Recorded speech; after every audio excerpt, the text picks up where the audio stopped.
menurut ayat Quran dan hadis Nabi itu nanti ada bermacam-macam. Ada orang beriman itu yang dimasukkan surga. Ada orang beriman itu yang dimasukkan ke dalam surga. Ada orang beriman itu yang disebut penduduk surga. Kenapa lain-lain, Pak? Karena waktu di dunia amalannya juga lain-lain. Ada orang beriman yang masuk surga. Ini paling murah tiketnya. Mau masuk surga? Kata Nabi begini, ma min abdin qala la ilaha illallah thumma mata ala dhalik illa dakhalal jannah. Kalau seorang hamba sudah mengucap dua kalimat syahadat, dia yakin dengan kebenaran kalimat itu sampai matinya, orang itu akan masuk surga. Abi Dzar yang waktu itu diajak bicara heran, ya Rasul kok gampang betul? Iya. Walaupun orang itu mencuri, iya. Walaupun orang itu berzina, iya. Biar dia mencuri, biar dia berzina, kalau dia sudah mengucap dua kalimat syahadat, dia yakin dengan kebenaran kalimat itu sampai matinya, itu orang akan masuk surga. Jadi masuk surga cukup dua kalimat syahadat, yakin sampai mati, masuk surga. Itu perkara masuk. Tapi kalau pertanyaannya diterusin, masuknya kapan, Pak? Nah, ini lain lagi urusannya. Sebab ada yang masuknya itu langsung, ada yang mampir dulu. Di sana tempat cuma dua, kalau tidak surga, neraka. Mau ke surga tapi mampir dulu, yang mampirnya jelas di neraka. Kenapa? Dalam hadis qudsi ada riwayat, nanti itu di akhirat, setelah Allah selesai mengatur penduduk surga masuk surga, yang neraka masuk neraka, Allah berkata kepada malaikat Malik, malaikat Malik, labaik ya Allah, itu bajingan-bajingan tengik, manusia-manusia durjana yang waktu di dunia tidak mau sujud, jauh dari ulama, gemar melakukan yang munkarat dan maksiat, hidup di tengah masyarakat selalu jadi bibit keonaran, kufur, sudah masuk neraka semua. Sudah ya Allah. Nah, kalau sudah, coba sekarang kamu masuk, Malik. Saya, iya, masuk neraka. Mau apa ya Allah? Kata Allah, akhriju minan nar man kana fi qalbihi misqala habatin min khardalin min iman. Kau masuk neraka, cari di dalam neraka orang-orang yang ada imannya walaupun kecil sebesar biji zarah, angkat mereka keluar. Masuk malaikat Malik ke neraka, cari orang yang ada imannya, korek-korek. Ya repot, udah pada gosong. Yang ada imannya diangkat ke atas, yang ada imannya diangkat ke atas, lalu dimandikan di Nahrul Hayat, namanya sungai kehidupan di akhirat nanti. Cakep lagi rupanya, bersih lagi wajahnya, apel di hadapan Allah. Kata Allah, bagaimana mas? Kapok nggak sampean? Kapok ya Allah. Nah, kalau kapok, idhab fadkhulil jannah, pergi masuk surga sana. Berangkat mereka ke surga, ketemu sama teman-temannya yang udah sampai lebih dulu, yang nggak pakai mampir lagi. Terjadi dialog. Kata teman-temannya yang udah pada nyampe duluan, mas, iya, emang baru sampai? Saya baru sampai. Memang mampir di mana dulu mas? Kita sudah lama sampai di surga. Saudara buka surah Al-Muddatsir ayat 34-35. Ma salakakum fis saqar? Kenapa kamu mampir di neraka Saqar? Qalu lam naku minal musallin. Mereka menjawab, kami mampir di neraka Saqar mas, gara-gara dulunya kami waktu di dunia ndak pernah sholat. Ndak pernah sholat? Ndak pernah. Kan rumahnya dekat masjid. Cuma dekat doang mas. Sholat mah enggak saya. Enggak pernah ngasih makan fakir miskin, enggak pernah hadir di majelis taklim, pendeknya enggak pernah melakukan kebajikan, maka saya pun mampir di neraka sakor. Untung betul saya punya iman mas sedikit. Waktu hidup di dunia dulu saya pernah mengucap 2 kalimat syahadat, sekali-kalinya waktu mau kawin. Masya Allah. Untung saja kawin, kalau nggak kawin polos.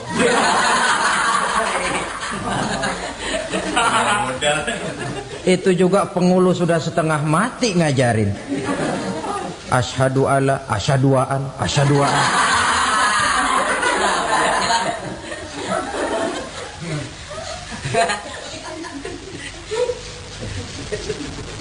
Ini namanya masuk surga, ada mampir dulu.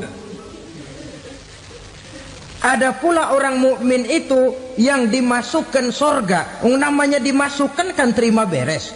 Saya masuk ke rumah, jalan sendiri, cari tempat sendiri. Saya dimasukkan ke dalam rumah, terima beres. Pokok ada di dalam, itu dimasukkan namanya. Nggak pakai mampir. Tapi tentu tiketnya lebih mahal ketimbang yang pertama tadi. Apa kata Allah? Innal ladzina amanu wa 'amilus shalihat la ukaffiranna 'anhum sayyi'atihim wa la udkhilannahum jannah. Sesungguhnya orang-orang yang beriman kemudian beramal soleh, kami hapuskan segala dosa dan kesalahannya, kami masukkan mereka ke dalam surga. Lihat ayatnya. Allah yang memasukkan, kita yang dimasukkan. Tidak pakai transit, tidak usah mampir. Cuma tidak cukup syahadat, tidak cukup amanu, tapi diiringi dengan wa'amilus salih. Iman, amal. Tidak cukup syahadat, lalu dibuktikan dia sholat, dia zakat, puasa, lalu dia melakukan berbagai macam kebajikan. Ini yang menyebabkan dia tidak pakai mampir di tempat yang bernama sakor. Lalu ada pula orang mukmin itu yang disebut penduduk sorga. Wah, ini sudah VIP ini. Ashabul jannah, penduduk sorga. Siapa mereka? Kata Allah, innal ladzina amanu summa istaqamu fala khaufun alaihim wala hum yahzanun ulaika ashabul jannah hum fiha khalidu. Sesungguhnya orang-orang yang beriman lalu istiqamah, tetap dalam melaksanakan perintah Allah, tidak goyah, tidak labil tapi stabil, istiqamah, mereka tidak takut dan tidak bersedih hati. Merekalah penduduk surga. Iman, istiqamah. Tidak punya duit, sembahyang. Banyak duit, sembahyang. Miskin, sembahyang. Kaya, tetap sembahyang. Istiqamah. Kadang orang kalau susah rajin ke masjid, banyak duitnya ngelihat masjid melengos. Waktu miskin hamba Allah, setelah kaya jadi hamba harta. Bergeser, tidak ada nilai istiqomahnya. Saudara-saudara, dengan begitu penduduk neraka itu dua. Ada penduduk permanen, ada penduduk yang semi permanen. Yang semi permanen orang-orang beriman yang mempunyai dosa besar. Mereka masuk ke neraka untuk menerima azab sesuai dengan dosanya. Bila selesai masa azab itu, mereka akan diangkat untuk ditempatkan kembali ke dalam surganya Allah Subhanahu wa ta'ala. Nah, dikala itulah saudara-saudara, ada yang disebut syafaat dari Rasulullah Sallallahu Alaihi Wasallam. Tapi tentu jangan lupa, syafaat ini ibarat kain menambal dia. Kita punya kain bolong-bolong sedikit, syafaat yang menambal. Solat kita ada kurang dikit, sedekah kita ada campur riak dikit, amalan kita ada tidak karena Allah dikit, kita berharap syafaat. Jadi biarlah kain masih bolong-bolong, yang penting punya kain. Tapi kalau kainnya tidak ada, yang ditambal apanya?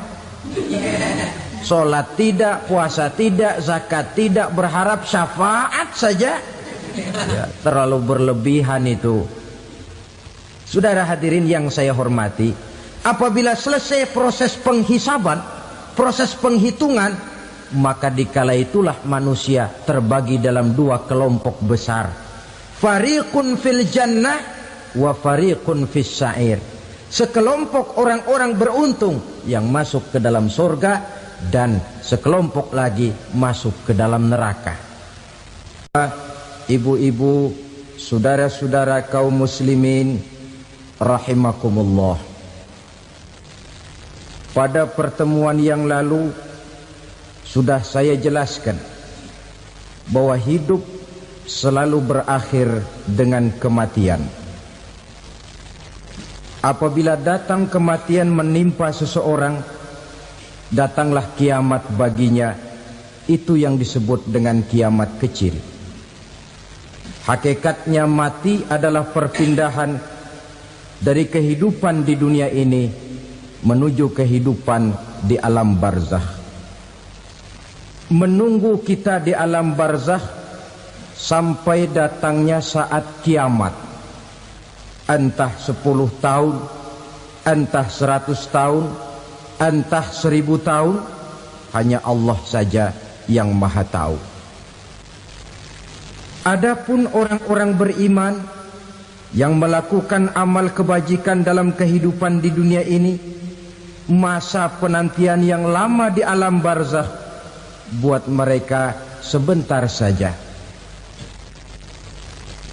Tetapi bagi orang-orang kafir yang ingkar, yang tidak beriman kepada Allah, yang hidup di dunia cuma menumpuk-numpuk dosa, tentu penantian di alam barzakh akan merupakan waktu yang sangat lama. Bukankah dalam kehidupan kita waktu itu memang relatif? Contoh misalnya, bagi pemuda-pemudi yang sedang duduk asyik memadu cinta, waktu 4-5 jam saja rasanya cuma 4-5 menit. Tenggelam oleh keasikan. Tapi buat orang yang berbaring di rumah sakit, meratap di balik-balik apa itu tembok derita kata lagu, di balik dinding-dinding penjara, sehari bagai seminggu, seminggu rasa sebulan, sebulan boleh jadi rasa setahun. Penantian yang sangat lama. Kapan kiamat itu akan datang? Ini rahasia Allah. Jangankan kita yang orang awam, baginda Nabi sendiri tidak diberitahu oleh Allah kapan kiamat itu akan terjadi. Tetapi sungguh pun demikian, banyak hadis-hadis yang menjelaskan ciri atau tanda-tanda datangnya kiamat. Nah, kalau sudah bicara soal tanda, tanda kiamat itu ada dua. Pertama yang disebut alamatus sughra, tanda-tanda kecil. Ini waktunya masih ada tenggang. Ada yang dinamakan alamatul kubra, tanda-tanda besar. Artinya kiamat sudah diambang pintu. Apa tanda-tanda kecil dari datangnya hari kiamat itu? Misalnya kata Nabi, apabila ilmu sudah diangkat oleh Allah. Artinya apabila ulama sudah banyak wafat, minat orang belajar agama berkurang, lalu kebodohan nampak merajalela di mana-mana, zina dikerjakan secara terbuka, minuman-minuman keras jadi kebanggaan, itu termasuk di antara tanda-tanda kecil terjadinya hari kiamat. Apalagi misalnya iza waladatil ammatu rabbataha, apabila budak sudah melahirkan tuan. Apa maksudnya? Ada yang mentafsirkan apabila anak sudah bisa membudaki orang tuanya. Orang tua yang melahirkan dia, yang membesarkan dia, demi setelah si anak besar jadi orang berpangkat, bertitel, berharta, berkedudukan, jadilah orang tua itu budaknya. Sehingga sering dibilang kalau orang tua kaya, anak jadi raja. Tapi kalau anak yang kaya, orang tua sering jadi budak. Apalagi munculnya fitnah yang bergelombang, timbul perang antara dua bangsa yang besar, waktu berjalan terasa sangat pendek sekali. Itu merupakan tanda di antara tanda-tanda kiamat. Termasuk di dalamnya sulit membedakan mana laki, mana perempuan. Kan kalau tanda-tanda kayak begini sekarang sudah banyak kita lihat kan. Ulama banyak wafat, penggantinya sulit. Zina dikerjakan berterang-terangan, minuman keras jadi kebanggaan, banyak anak membudaki orang tuanya, sulit membedakan mana laki mana perempuan. Kadang-kadang dari belakang kita lihat perempuan bener, begitu kita colek nengok jenggotan.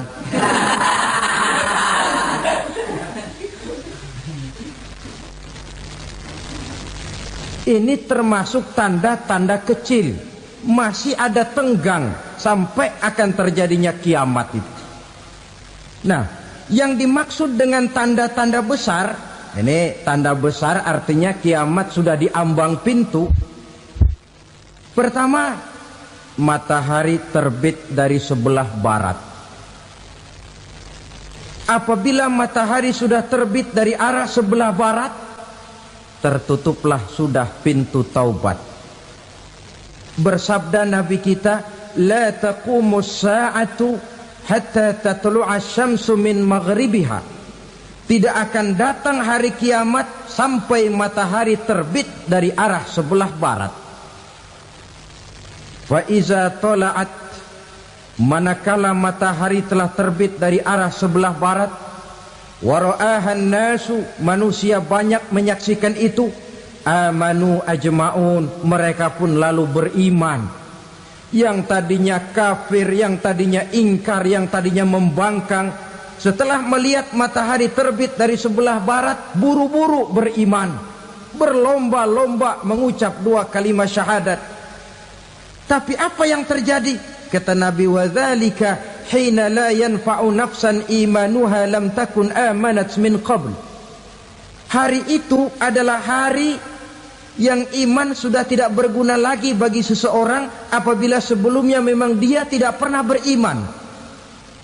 Au kasabat fi imaniha khaira, atau beriman tetapi tidak pernah melakukan kebajikan di dalam keimanannya itu.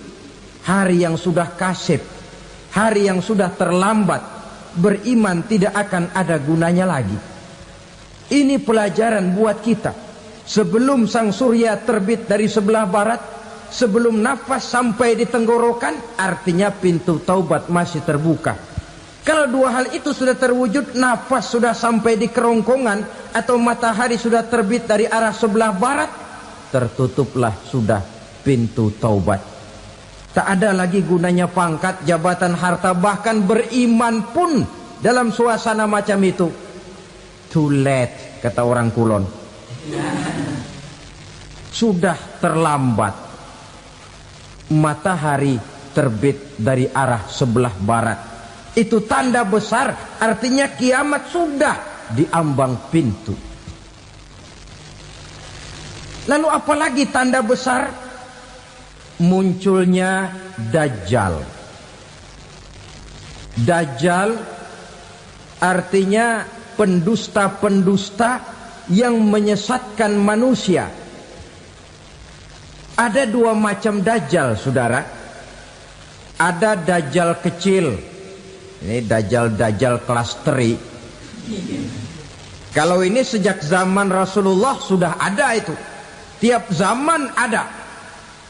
Di zaman Rasulullah misalnya ada yang bernama Aswad al-Unsi dari Yaman. Ada yang namanya Musailamah Al-Kazzab dari Yamamah. Ada yang namanya Ibnu Sayyad dari Madinah. Ini dajjal-dajjal di zaman Rasul.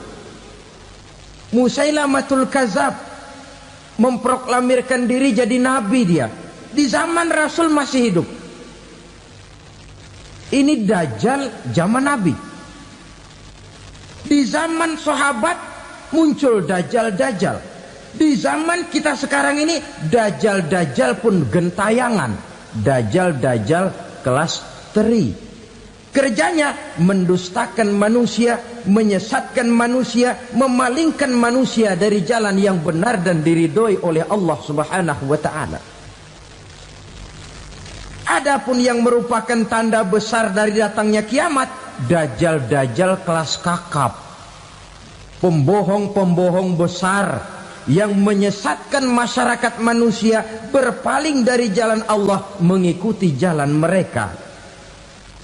Apa sih ciri dajjal itu? Kata Nabi dalam hadis Bukhari Muslim, innad dajjala, sesungguhnya yang namanya dajjal itu yakhruju, satu saat akan muncul mendekati hari kiamat.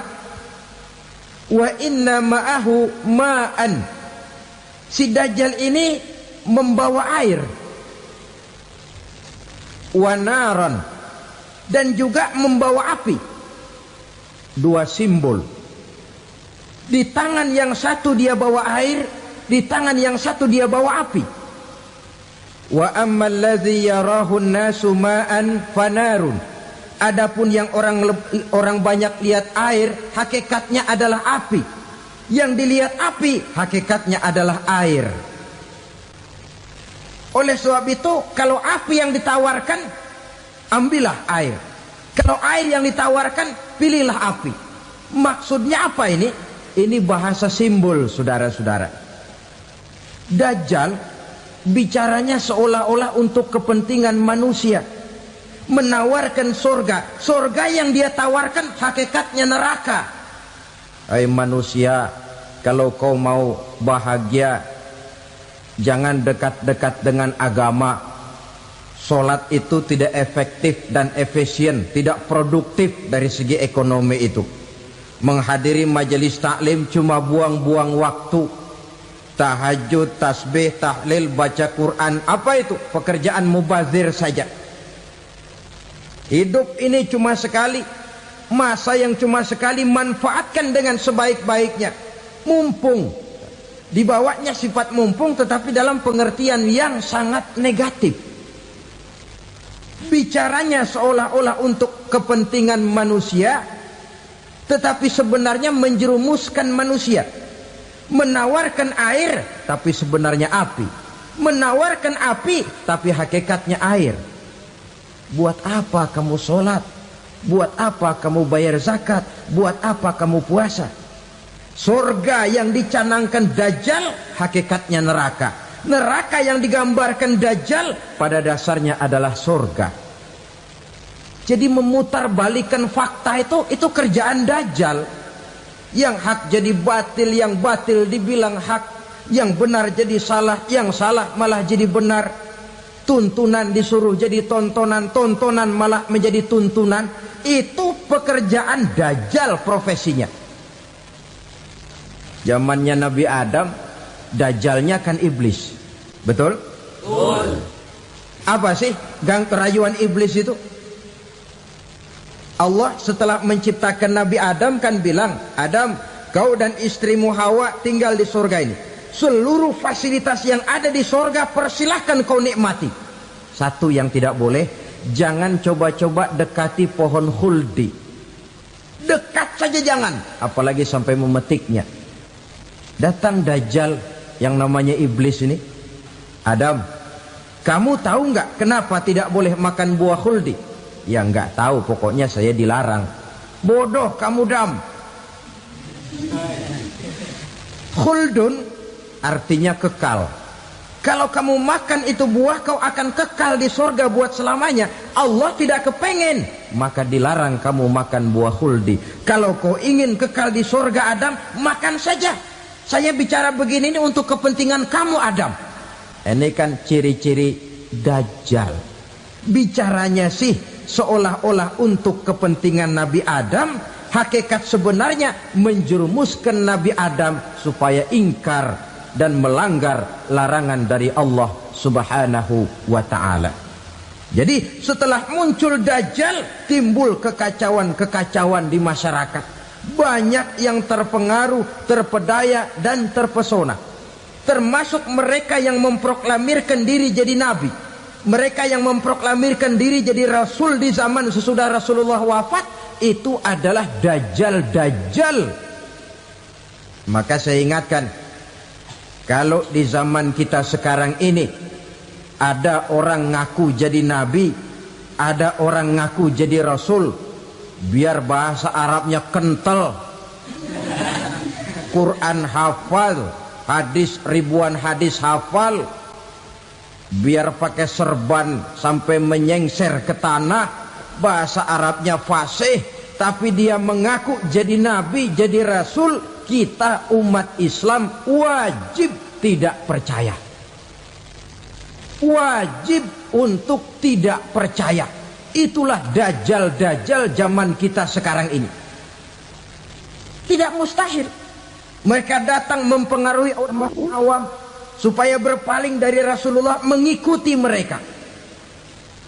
Nah, di akhir zaman nanti, mendekati hari kiamat, Dajjal ini muncul. Dajjal kelas kakap, menyesatkan masyarakat manusia untuk berpaling dari Islam, mengikuti seruan mereka. Apalagi di antara datangnya kiamat itu, tanda yang besar itu, turunnya Nabiullah Isa Al-Masih, putra Maryam. Menurut berbagai hadis yang sahih, Nabi Isa Al-Masih nanti akan turun lagi. Tidak membawa risalah yang baru, tapi meluruskan risalah Islam ini yang telah banyak ditinggalkan oleh masyarakat. Bahkan ada hadis menjelaskan beliau akan membunuh Nabi, mematahkan kayu-kayu salib, lalu melaksanakan haji dan umrah mengikuti syariat Nabi Muhammad, bukan membawa agama baru. Menjadi semacam mujaddid, reformer, menyelamatkan manusia dari bisikan Dajjal. Bahkan ada riwayat yang menjelaskan bahwa Nabi Isa berhasil mengalahkan Dajjal, mengembalikan masyarakat manusia kembali kepada ajaran Islam yang datang dari Allah, dibawa oleh Rasulullah Sallallahu Alaihi Wasallam. Dengan kata lain, turunnya Nabi Isa bukan sebagai Nabi dan Rasul baru, tetapi mengikuti syariat Nabi kita Muhammad Sallallahu Alaihi Wasallam. Saudara hadirin, ibu-ibu hadirat yang saya hormati, kemudian apalagi di antara tanda-tanda besar akan datangnya kiamat itu? Keluarnya asap atau awan. Kata Nabi, inna min asyrati sa'ah dukhanan yamla'u ma bainal masyriqi wal maghrib. Di antara tanda-tanda kiamat, munculnya awan antara langit dan bumi. Ini pun diperkuat dalam surah Ad-Dukhan ayat 10. Fartaqib yauma ta'tis sama bidukhanin mubin fayughshan nas hadza azabun alim. Bagi orang-orang yang beriman, mereka biasa-biasa saja. Tapi bagi orang kufur, datangnya asap dan awan ini merupakan azab yang kelewat pedih. Barangkali sedikit mendekati gambaran tentang azab yang pedih ini, saya ingatkan alam pikiran kita kepada peristiwa yang belum lama terjadi. Pernah dengar berita bocornya reaktor nuklir di Chernobyl, Uni Soviet? Pernah dengar? Nah, bocornya reaktor nuklir di Chernobyl yang mengakibatkan ratusan bahkan sangat mungkin ribuan nyawa. Cuma satu reaktor. Bagaimana kalau seluruh cadangan nuklir yang dimiliki oleh para negara adikuasa ini diledakkan? Bahkan yang konon menurut catatan cadangan nuklir yang dimiliki bersama oleh Amerika dan Rusia sekarang ini sudah sanggup memusnahkan 6 miliar manusia, 1,5 kali lebih banyak dari jumlah manusia yang nongkrong di permukaan bumi ini. Saudara-saudara hadirin yang saya hormati, lalu saat mendekati hari kiamat, apalagi tandanya? Setelah Nabi Isa wafat, pada saat turunnya yang kedua kali, lalu Allah meniupkan angin sejuk. Semua orang-orang beriman, orang-orang baik wafat, sehingga penghuni bumi ini cuma tinggal lagi terdiri dari orang-orang kafir. Tidak ada lagi di bumi ini yang bisa mengucapkan Allah. Sehingga dalam hadis qudsi itu ada keterangan, innallaha azza wa jalla yaqulu li Israfil. Allah pernah pesan kepada malaikat Israfil, kata Allah, Israfil, idza sami'ta qailan yaqul Allah Allah fa akhirin nafakh 40 sanatan ikraman liqailiha. Hai Israfil, apabila kau dengar di permukaan bumi masih banyak orang yang mengucapkan Allah Allah, maka tunda sangkakala kiamat itu 40 tahun.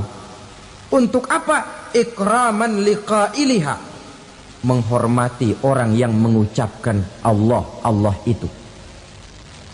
Wah, jadi karena sekarang masih banyak yang mengucapkan Allah, besar hatilah kita, masih jauh kiamat itu. Tapi jangan lupa, kiamat pribadi, kiamat kecil itu yang nggak kita sangka-sangka. Ajal datang mencabut nyawa, itu kiamat pribadi, dan itu yang pasti kita hadapi, dan itu yang membuat kita tidak boleh bersikap main-main di dalam kehidupan sekarang ini. Saudara hadirin yang saya hormati, tidak ada lagi orang-orang muslim. Seluruh penduduk dunia ini kafir. Lalu terciptalah struktur sosial yang berlandaskan prinsip hidup semau gue. Bakal terjadilah prinsip di mana yang kaya menyantap yang miskin, yang kuat menindas yang lemah. Hidup sudah bagaikan di rimba belantara, berlaku hukum rimba. Siapa yang kuat dia yang menang, siapa yang lemah menjadi mangsa. Timbul kekacauan, maksiat merajalela, munkarat menjadi-jadi, sehingga isi bumi ini penuh dengan segala macam perbuatan dosa. Tidak ada perlunya lagi alam diperpanjang temponya. Datang saat yang sudah dijanjikan oleh Allah Azza wa Jalla, maka terjadilah yang disebut kiamat kubra, kiamat besar, kiamat ancur-ancuran. Bagaimana kejadian ini dimulai? Dalam surah Az-Zumar ayat 68, Allah Subhanahu wa taala berfirman, wa nufikha fis-suri fasa'iqa man fis samawati wa man fil ardi illa man sya'allahu. Maka manakala ditiuplah sangkakala, terkejutlah seluruh yang ada di langit dan seluruh yang ada di bumi. Bila saat kiamat datang, Allah perintah malaikat Israfil, Israfil, tiup sangkakalamu. Ditiuplah sangkakala oleh malaikat Israfil. Yang akibat daripada tiupan itu, seluruh yang ada di langit, seluruh yang ada di permukaan bumi terkejut. Yang ada di langit siapa? Malaikat kan. Bayangin aja kalau malaikat kaget, apalagi kita. Terkejut seluruh makhluk yang ada di bumi, yang ada di langit mendengar suara sangkakala itu. Bunyinya tidak sanggup kita bayangkan dahsyatnya. Ledakan nuklir, ledakan neutron belum apa-apa ketimbang bunyi sangkakala malaikat Israfil ini. Nah, lalu mendengar bunyi sangkakala ini, gemparlah makhluk, kacaulah alam. Bumi gempa, planet-planet bertabrakan, gunung meletus, air laut tumpah ke darat, angin topan bertiup, halilintar menyambar. Lalu semua yang bernama hidup mati total. Mati bareng tanpa persiapan. La haula wala quwata illa billah. Saya kadang-kadang dalam tafakur bermohon, ya Allah, mudah-mudahan saya enggak nemuin kiamat beneran. Ngeri. Tidak bisa kita bayangkan macam apa suasana seperti itu. Allah saja banyak memberikan gambaran, misalnya Al-Qari'ah, wa mal qari'ah, wa ma adraka mal qari'ah. Kejadian yang menggemparkan. Tahukah kamu apa kejadian yang menggemparkan itu? Yauma yakunun nasu kal farasil mabsus wa takunul jibalu kal ihnil manfus. Pada saat itu manusia berterbangan bagai kupu-kupu, gunung berterbangan seperti kapas ditiup angin. Gunung saja macam kapas, konon lagi manusia. Kematian total, mulai semut sampai gajah mati, jin mati, iblis mati, malaikat mati. Malaikat saja mati. Saudara hadirin yang saya hormati, kematian total yang tanpa persiapan.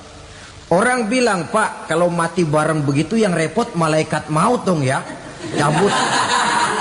Cabut sana, cabut sini. Itu kalau menurut logika kita, mestinya begitu menurut logika. Tapi logika juga yang nggak perlu serepot itu. Sebab untuk mematikan listrik di wilayah DKI, di wilayah Jakarta, nggak perlu tiap rumah didatengin matiin, ya lama. Cukup dari kantor pusatnya saja PLN tekan satu tombol, gelaplah seluruh Jakarta. Saudara hadirin yang saya hormati, kematian total.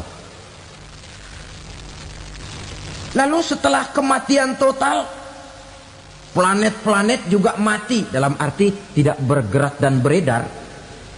Angin mati, dalam arti tidak bertiup. Air mati, dalam arti tidak ada riak gelombang. Pokoknya semua mati. Kullu nafsin za'iqatul maut. Semua yang bernafas mati. Dalam ayat lain, kullu man 'alaiha fan. Semua yang ada di permukaan bumi fana. Yang kekal cuma Allah Subhanahu wa ta'ala. Yang paling belakang mati malaikat maut dan malaikat Israfil. Tapi mati juga sesuai dengan janji Allah. 10 lamanya. Tidak dijelaskan oleh Abi Hurairah 40 jam, apa 40 hari, apa 40 tahun. Hadis-hadis cuma menyebutkan 40 saja. Sunyi alam, yang tinggal cuma Allah saja lagi. Ketika itu Allah berseru-seru, katanya, limanil mulkul yauma. Siapa para penguasa hari ini? Mana itu raja-raja dan penguasa yang dulu mengaku jadi Tuhan? Fir'aun. Mana Fir'aun sekarang?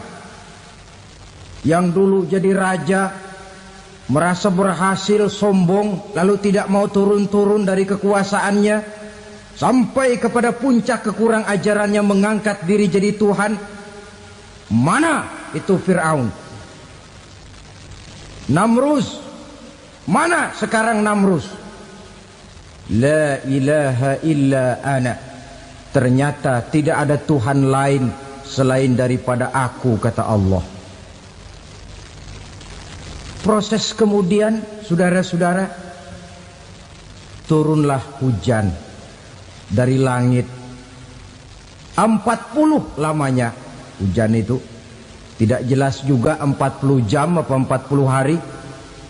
Setelah air turun membasahi, datanglah tiupan sangkakala yang kedua. Semua yang bernama mati bangkit dari kuburnya masing-masing. Ini yang disebut Yaumul Ba'thi, hari kebangkitan. Allahu Akbar. Pada saat kita bangkit dari kubur kita masing-masing, kumpul di padang mahsyar namanya. Bayangin aja, saya sendiri nggak sanggup bayangin. Manusia sejak zaman Adam sampai zaman kiamat kumpul bareng di tempat sama. Berapa banyaknya itu?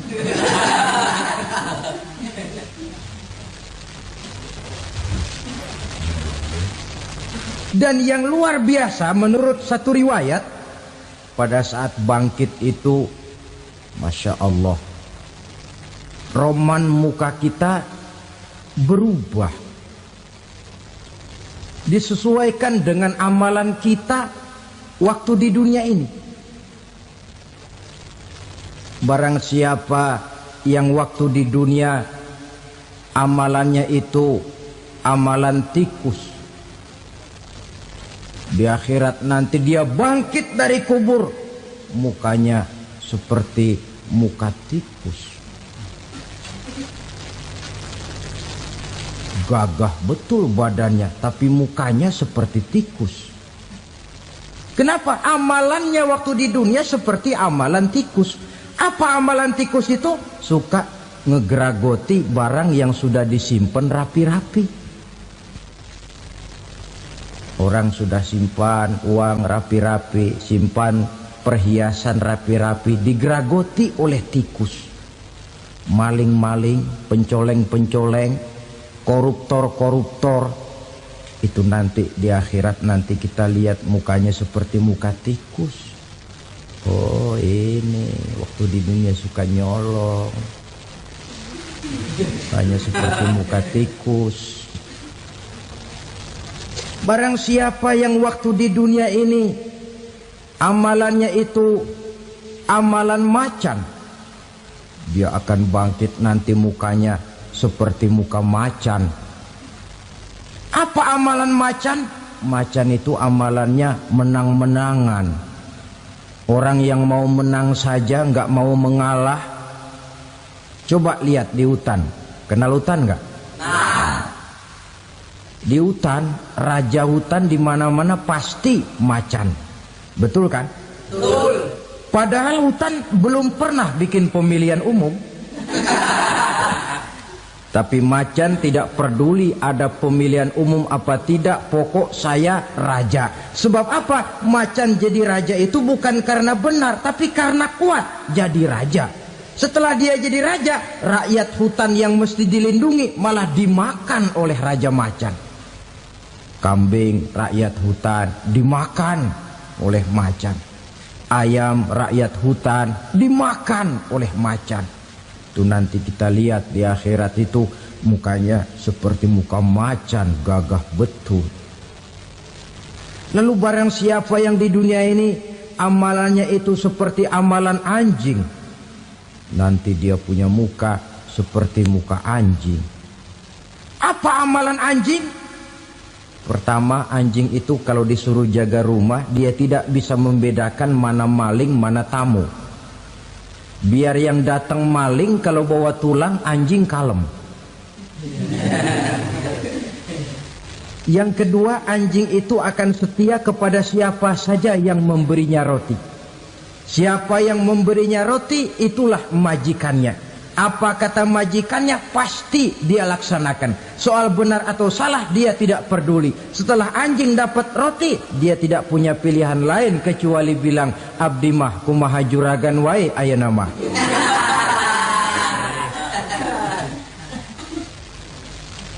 Saudara hadirin yang saya hormati, berkumpul di padang mahsyar, tiap orang sibuk dengan persoalannya masing-masing. Matahari waktu itu didekatkan oleh Allah. Panas luar biasa. Ada yang saking panasnya itu mencucurkan peluh keringat sampai sebatas mata kakinya. Ada yang keringatnya sampai sedengkulnya. Ada yang keringatnya sampai sepusatnya. Ada yang keringatnya mengalir sampai sebahunya. Ada yang kelelap oleh keringatnya sendiri, sementara orang di sampingnya nggak apa-apa. Bergantung lagi amalan dia waktu di dunia ini. Saudara-saudara, sebagian orang dalam kepanikan padang mahsyar berombong-rombong datang mereka menghadap Nabi Adam. Ya Adam, anta abal bashar. Hai Adam, Tuhan adalah bapak moyang manusia. Kami sebentar lagi akan disidang, dimintakan pertanggungan jawab. Tolonglah kami, hai Adam. Kata Nabi Adam, jangankan nolongin sampean, saya sendiri tanggung jawab di hadapan Allah ketika dulu tidak boleh makan khuldi, saya serobot. Sudahlah, urus diri masing-masing saja, nafsi. Begitu kata Nabi Nuh, begitu kata Nabi Ibrahim. Tiap orang bertanggung jawab sendiri-sendiri. Ketika itulah saudara-saudara, nikmatnya menjadi umat Nabi besar Muhammad sallallahu alaihi wasallam. Sebab apa? Walaupun menurut abjad kita ini umat paling belakang, paling belakang kita ini toh, karena Nabi Muhammad adalah Nabi akhir. Tapi akan dihisap lebih dulu, lewat di atas sirat lebih dulu, masuk surga lebih dahulu ketimbang umat-umat belakangan. Ketika Rasul mendekati ajal, beliau tanyakan itu kepada malaikat Jibril. Malaikat Jibril berkata, Muhammad jangan khawatir, Allah sudah berjanji, inni haramtul jannata ala sairil anbiya hatta tadkhulaha anta, wa haramtuha ala sairil umami hatta tadkhulaha ummatuka. Surga aku haramkan buat seluruh nabi kecuali kalau engkau Muhammad sudah masuk ke dalamnya, dan surga aku haramkan buat seluruh umat kecuali kalau umatmu Muhammad sudah masuk ke dalamnya. Logikanya, walaupun menurut abjad kita umat paling belakang, bakal dihisap paling dulu, lewat di atas sirat paling dulu, masuk surga paling dulu, kalau mampir ke neraka juga paling dulu. Ya resiko. Jangan mau enaknya aja paling dulu. Saudara hadirin yang saya hormati, setelah masa kebangkitan itu jangan dikira begitu bangkit langsung diperiksa. Masih menunggu menanti ribuan tahun perhitungan padang mahsyar untuk sampai kepada proses yang disebut yaumul hisab, hari perhitungan. Seorang demi seorang bakal dipanggil. Bayangkan saja, kita se-RT saja di absen, kadang-kadang perlu waktu lama. Ini manusia sejak zaman Nabi Adam sampai datang hari kiamat, satu demi satu disidang di hadapan Qadhi Rabbul Jalil. Status sosial copot sudah waktu itu. Yang pernah jadi hartawan di situ tidak lagi kelihatan kehartawanannya. Yang pernah jadi jenderal tidak lagi dipanggil jenderalnya. Yang ustadz tidak lagi dipanggil al-mukarramnya. Seluruh status sosial selesai. Dipanggillah kita seorang demi seorang menghadap Qadhi Rabbul Jalil. Bagaimana proses penghisaban itu? Pertama, proses tanya jawab. Di antaranya ada hadis menyatakan, lan tazula qadama 'abdin yaumal qiyamah hatta yus'ala an arba'i khisalin. Besok di hari kiamat tidak akan bergeser telapak kaki seorang hamba sampai dia ditanya lebih dulu tentang 4 persoalan. Tentang ilmunya. Kemana ilmu itu diamalkan? Tentang umurnya. Di mana umur itu dihabiskan? Tentang masa mudanya. Kemana masa muda itu dipakai? tentang hartanya, dari mana harta itu didapat dan kemana harta itu dibelanjakan. Ini termasuk proses tanya jawab. Jadi kalau istilah pengadilan dunia, nama Fulan bin Fulan. Kamu waktu di dunia diberikan umur panjang untuk apa? Pernah mengalami masa muda, kemana kau habiskan masa remajamu? Kau diamanahkan ilmu, dengan apa ilmumu kau amalkan? Kau diberikan harta, dari mana harta kau dapat, kemana kau belanjakan? Tak seorang pun yang bisa mungkir. Sebab apa? Dikala itu yang menjadi saksi bukan orang. Yang menjadi saksi adalah seluruh anggota badan kita. Tangan bicara, kaki jadi saksi terhadap seluruh amalan yang pernah kita kerjakan pada saat kehidupan di alam dunia ini. Selesai proses tanya jawab, lalu diperlihatkan buku catatan kita waktu hidup di dunia ini. Jangan lupa Allah itu menyiapkan 2 superkomputer kepada kita. Sebelah ditempelin sebelah kanan, yang sebelah tempelin di sebelah kiri. Komputer itu namanya Raqib dan Atid. 2 malaikat yang apabila baik kita lakukan, refleks saja akan menulis kebajikan kita. Jahat kita kerjakan, akan tertulis. Catatan itu nanti diperlihatkan kepada kita. Waduh, alangkah malunya pada saat diperlihatkan catatan kita, buku rapot kita merah melulu. Barangkali diperiksa sambil diomelin, brengsek lo. Buku merah melulu begini, bagaimana waktu hidup di dunia? Tidak cukup diperlihatkan buku catatan kehidupan, rekaman kehidupan. Rekaman kehidupan kita secara utuh sejak terlahir sampai ajal datang merenggut nyawa. Barangkali mirip dengan video sekarang ini, di mana terekam dengan baik seluruh kegiatan kita, sejak yang sekecil-kecilnya sampai kepada yang sebesar-besarnya. Untuk kemudian kita pun menerima balasan. In khairan fa khairun wa in syarran fa syarrun. Kalau baik ya baik balasannya, kalau jahat ya jahat juga balasannya. Catatan-catatan kita diberikan. Kalau banyak kebajikannya diberikan di tangan kanan dengan cara yang halus. Kalau banyak kejahatannya diberikan dari sebelah kiri atau dilempar dari belakang. Itulah sebabnya sejak di dunia ini kita sudah mohon kepada Allah. Ketika berwudu membasuh tangan kanan, apa kita bilang? Allahumma a'tini kitabi biyamini wa hasibni hisaban yasira. Ya Allah, berikan saya kitab di tangan kanan, dan kalau saya memang perlu dihisap, hisaplah saya yang seringan-ringannya. Tangan kiri berlindung kita kepada Allah, jangan sampai diberikan kitab di tangan kiri atau dari arah sebelah belakang. Wa a'udzubika an tu'tiya kitabi bishimali aw min wara'i zuhri, dari arah sebelah belakang. Na'udzubillah min dzalik.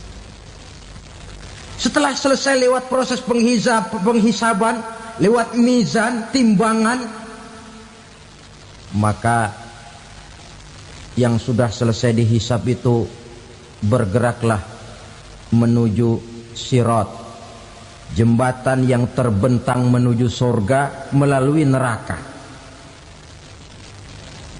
Saudara-saudara, panjangnya perjalanan sirat itu memakan waktu ratusan tahun. Tetapi orang yang lewat di atas sirat pun macam-macam, bergantung amalannya ketika di dunia ini. Ada yang lewat di atas sirat itu kal barkil khatib, seperti kilat yang menyambar, lep, sudah sampai dia di surga. Cepat bukan main. Ada yang lewat di atas sirat itu seperti orang lari-lari. Ada yang lewat di atas sirat itu seperti orang jalan biasa. Ada yang sambil merangkak, ada yang sambil ngesor, ada yang sambil gelayutan, ada yang selamat sampai ke ujung ke surga, ada yang tergelincir jatuh masuk ke dalam neraka, bergantung amalannya dalam kehidupan di dunia sekarang ini. Tiap kita akan melewati yang namanya sirat ini. Saudara-saudara kaum muslimin yang saya hormati, dengan demikian mereka yang selamat melalui sirat sampai ke terminal akhir surga, mereka yang ketika dihisab ternyata banyak kejahatannya daripada kebaikannya, mereka singgah di dalam neraka. Nah, adapun orang-orang yang beriman menurut ayat Quran dan hadis Nabi itu nanti ada bermacam-macam. Ada orang beriman itu yang dimasukkan surga. Ada orang beriman itu yang dimasukkan ke dalam surga. Ada orang beriman itu yang disebut penduduk surga. Kenapa lain-lain, Pak? Karena waktu di dunia amalannya juga lain-lain. Ada orang beriman yang masuk surga. Ini paling murah tiketnya. Mau masuk surga? Kata Nabi begini, ma min abdin qala la ilaha illallah thumma mata ala dhalik illa dakhalal jannah. Kalau seorang hamba sudah mengucap dua kalimat syahadat, dia yakin dengan kebenaran kalimat itu sampai matinya, orang itu akan masuk surga. Abi Dzar yang waktu itu diajak bicara heran, ya Rasul kok gampang betul? Iya. Walaupun orang itu mencuri, iya. Walaupun orang itu berzina, iya. Biar dia mencuri, biar dia berzina, kalau dia sudah mengucap dua kalimat syahadat, dia yakin dengan kebenaran kalimat itu sampai matinya, itu orang akan masuk surga. Jadi masuk surga cukup dua kalimat syahadat, yakin sampai mati, masuk surga. Itu perkara masuk. Tapi kalau pertanyaannya diterusin, masuknya kapan, Pak? Nah, ini lain lagi urusannya. Sebab ada yang masuknya itu langsung, ada yang mampir dulu. Di sana tempat cuma dua, kalau tidak surga, neraka. Mau ke surga tapi mampir dulu, yang mampirnya jelas di neraka. Kenapa? Dalam hadis qudsi ada riwayat, nanti itu di akhirat, setelah Allah selesai mengatur penduduk surga masuk surga, yang neraka masuk neraka, Allah berkata kepada malaikat Malik, malaikat Malik, labaik ya Allah, itu bajingan-bajingan tengik, manusia-manusia durjana yang waktu di dunia tidak mau sujud, jauh dari ulama, gemar melakukan yang munkarat dan maksiat, hidup di tengah masyarakat selalu jadi bibit keonaran, kufur, sudah masuk neraka semua. Sudah ya Allah. Nah, kalau sudah, coba sekarang kamu masuk, Malik. Saya, iya, masuk neraka. Mau apa ya Allah? Kata Allah, akhriju minan nar man kana fi qalbihi misqala habbatin min khardalin min iman. Kau masuk neraka, cari di dalam neraka orang-orang yang ada imannya walaupun kecil sebesar biji zarah, angkat mereka keluar. Masuk malaikat Malik ke neraka, cari orang yang ada imannya, korek-korek. Ya repot, udah pada gosong. Yang ada imannya diangkat ke atas, yang ada imannya diangkat ke atas, lalu dimandikan di Nahrul Hayat, namanya sungai kehidupan di akhirat nanti. Cakep lagi rupanya, bersih lagi wajahnya, apel di hadapan Allah. Kata Allah, bagaimana mas? Kapok nggak sampean? Kapok ya Allah. Nah, kalau kapok, idhab fadkhulil jannah, pergi masuk surga sana. Berangkat mereka ke surga. ketemu sama teman-temannya yang udah sampai lebih dulu, yang nggak pakai mampir lagi. Terjadi dialog. Kata teman-temannya yang udah pada nyampe duluan, Mas, iya, emang baru sampai? Saya baru sampai. Memang mampir di mana dulu, Mas? Kita sudah lama sampai di surga. Saudara buka surah Al-Muddatsir ayat 34-35. Ma salakakum fis saqar? Kenapa kamu mampir di neraka Saqar? Qalu lam naku minal musallin. Mereka menjawab, kami mampir di neraka Saqar, Mas, gara-gara dulunya kami waktu di dunia tidak pernah sholat. Tidak pernah sholat? Tidak pernah. Kan rumahnya dekat masjid, cuma dekat doang, Mas. Sholat mah enggak saya. Enggak pernah ngasih makan fakir miskin, enggak pernah hadir di majelis taklim, pendeknya enggak pernah melakukan kebajikan, maka saya pun mampir di neraka Saqar. Untung betul saya punya iman, Mas, sedikit. Waktu hidup di dunia dulu saya pernah mengucap 2 kalimat syahadat. Sekali-kalinya waktu mau kawin. Masya Allah. Untung saja kawin. Kalau nggak kawin polos.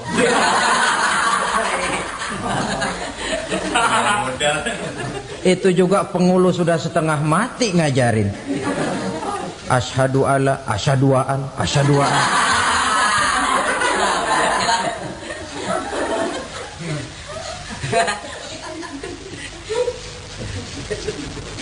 Ini namanya masuk surga, ada mampir dulu.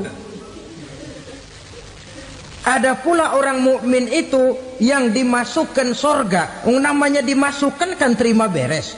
Saya masuk ke rumah, jalan sendiri, cari tempat sendiri. Saya dimasukkan ke dalam rumah, terima beres, pokok ada di dalam, itu dimasukkan namanya. Nggak pakai mampir. Tapi tentu tiketnya lebih mahal ketimbang yang pertama tadi. Apa kata Allah? Innal ladzina amanu wa amilus salihat la ukaffiranna anhum sayyi'atihim wa la udkhilannahum jannah. Sesungguhnya orang-orang yang beriman kemudian beramal soleh, kami hapuskan segala dosa dan kesalahannya, kami masukkan mereka ke dalam surga. Lihat ayatnya. Allah yang memasukkan, kita yang dimasukkan. Tidak pakai transit, tidak usah mampir. Cuma tidak cukup syahadat, tidak cukup amanu, tapi diiringi dengan wa'amilus salih. Iman, amal. Tidak cukup syahadat, lalu dibuktikan dia sholat, dia zakat, puasa, lalu dia melakukan berbagai macam kebajikan. Ini yang menyebabkan dia tidak pakai mampir di tempat yang bernama Saqar. Lalu ada pula orang mukmin itu yang disebut penduduk surga. Wah, ini sudah VIP ini. Ashabul jannah, penduduk surga. Siapa mereka? Kata Allah, innal ladzina amanu summa istaqamu fala khaufun 'alaihim wala hum yahzanun ulaika ashabul jannah hum fiha khalidun. Sesungguhnya orang-orang yang beriman lalu istiqamah, tetap dalam melaksanakan perintah Allah, tidak goyang, tidak labil tapi stabil, istiqamah, mereka tidak takut dan tidak bersedih hati. Merekalah penduduk surga. Iman, istiqamah. Tidak punya duit, sembayang. Banyak duit, sembayang. Miskin, sembayang. Kaya, tetap sembahyang, istiqomah. Kadang orang kalau susah rajin ke masjid, banyak duitnya ngelihat masjid melengos. Waktu miskin hamba Allah, setelah kaya jadi hamba harta. Bergeser, tidak ada nilai istiqomahnya. Saudara-saudara, dengan begitu penduduk neraka itu dua. Ada penduduk permanen, ada penduduk yang semi permanen. Yang semi permanen orang-orang beriman yang mempunyai dosa besar. Mereka masuk ke neraka untuk menerima azab sesuai dengan dosanya. Bila selesai masa azab itu, mereka akan diangkat untuk ditempatkan kembali ke dalam surganya Allah Subhanahu wa ta'ala. Nah, dikala itulah saudara-saudara, ada yang disebut syafaat dari Rasulullah Sallallahu Alaihi Wasallam. Tapi tentu jangan lupa, syafaat ini ibarat kain menambal dia. Kita punya kain bolong-bolong sedikit, syafaat yang menambal. Solat kita ada kurang dikit, sedekah kita ada campur riak dikit, amalan kita ada tidak karena Allah dikit, kita berharap syafaat. Jadi biarlah kain masih bolong-bolong, yang penting punya kain. Tapi kalau kainnya tidak ada, yang ditambal apanya? Sholat tidak, puasa tidak, zakat tidak, berharap syafaat saja. Ya, terlalu berlebihan itu. Saudara hadirin yang saya hormati, apabila selesai proses penghisaban, proses penghitungan, maka dikala itulah manusia terbagi dalam dua kelompok besar. Fariqun fil jannah wa fariqun fis sa'ir. Sekelompok orang-orang beruntung yang masuk ke dalam surga, dan sekelompok lagi masuk ke dalam neraka.